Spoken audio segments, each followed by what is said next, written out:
Hello, or welcome back if you've watched my videos before.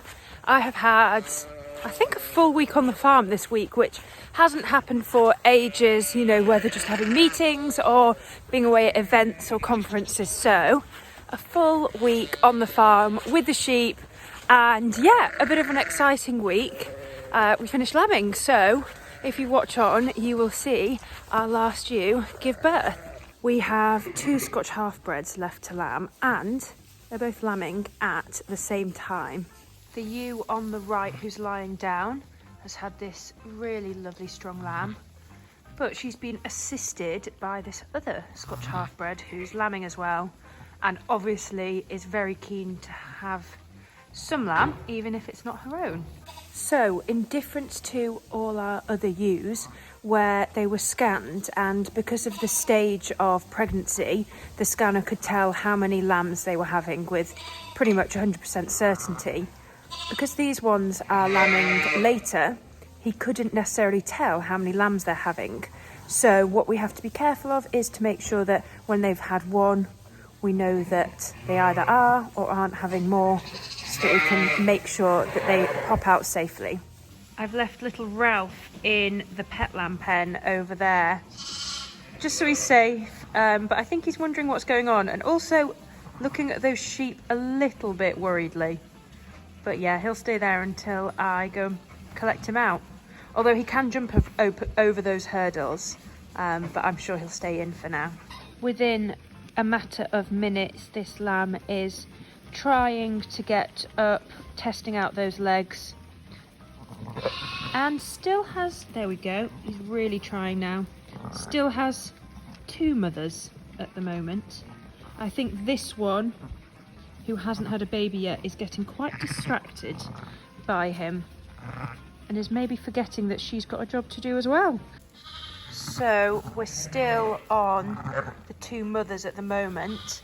One thing we've got to be careful of this stage is that the lamb doesn't start sucking on the wrong ewe, and then obviously they get bonded with the wrong one, etc, etc. So it may be that we get this ewe here, and this is her lamb penned up, wait and see if she has any more, but then there can be no confusion over whose is whose. This ewe in the background here is a blue Texel.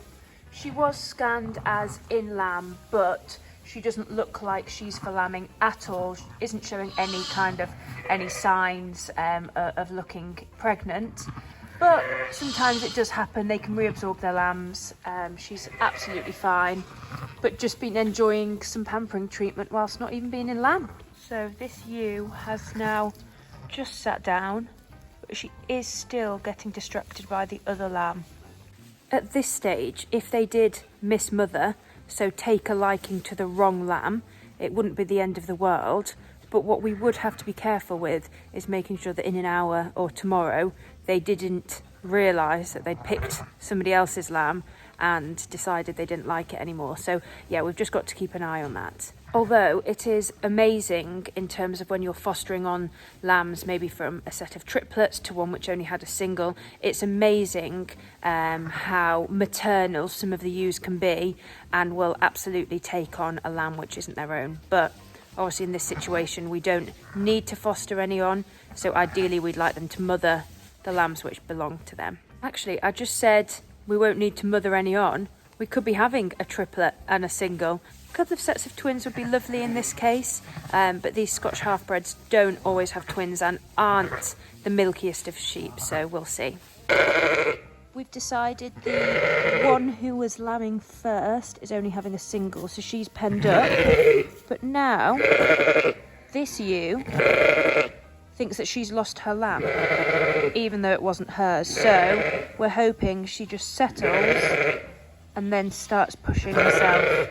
Looks like there's just 1 foot there, so I'm going to go in and help. This girl was pretty friendly, so it wasn't hard to catch her. And then now I'm just having a look at her back end. I've got my dad filming and my mum on holding duties. She's got I would say there's a leg back.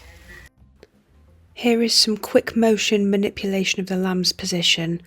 to then get the 2 legs pulled out in the correct position that they should be, just checking that the head is still coming with them, and then it's a case of pulling the lamb out, down and round. You can see there the tongue was sticking out a little bit, which does mean that the lamb is ready to come out.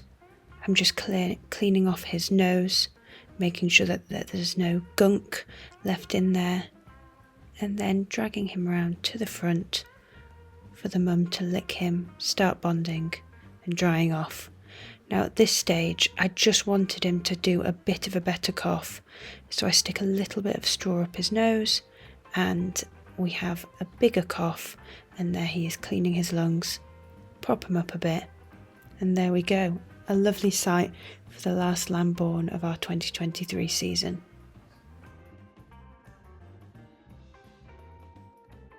So that is our final lamb of lambing 2023 born. Actually quite a tricky one, so she hadn't made too much progress, she wasn't really wanting to push, and then I could see that leg just poking out. So we want the lamb to come out with both front legs forward like this and head down here.